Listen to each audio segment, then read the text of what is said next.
आगामी महानगरपालिका निवडणुकीच्या पार्श्वभूमीवर शहरात अवैध शस्त्र बाळगणाऱ्यांविरुद्ध विशेष मोहीम राबविली जात आहे। याच मोहिमेअंतर्गत अमरावती शहर गुन्हे शाखेने एका सराईत गुन्हेगाराला शिताफीने ताब्यात घेऊन त्याच्याकडून एक देशी बनावटीचा कट्टा आणि एक जिवंत काडतूस जप्त केले आहे। 2 जानेवारी 2026 रोजी गुन्हे शाखेला गुप्त बातमीदारामार्फत माहिती मिळाली की सिटी कोतवाली पोलीस स्टेशनच्या हद्दीतील सायन्सकोर मैदानाजवळ एक तरुण कमरेला घातक शस्त्र बाळगून उभा आहे। या माहितीच्या आधारे गुन्हे शाखेचे पोलीस निरीक्षक संदीप चव्हाण यांच्या नेतृत्वाखालील पथकाने सापळा रचून नावेद अहमद उर्फ अन्ना अब्दुल वारिस वय 26 वर्ष राहणार लालखडी याला ताब्यात घेतले। आरोपीची झडती घेतली असता त्याच्याकडे 35,000 रुपये किमतीचा एक देशी कट्टा आणि 1,000 रुपये किमतीचे एक जिवंत काडतूस असा एकूण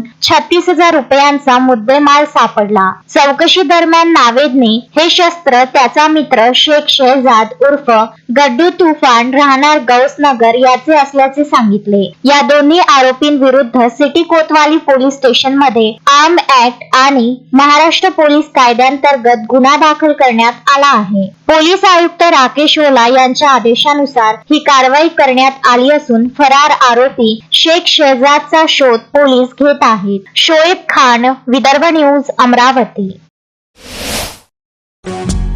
श्रद्धा फैमिली शॉपिंग में जाएंगे हम सभी, साड़ियों की नई डिजाइन देखो यहीं से लाएंगे।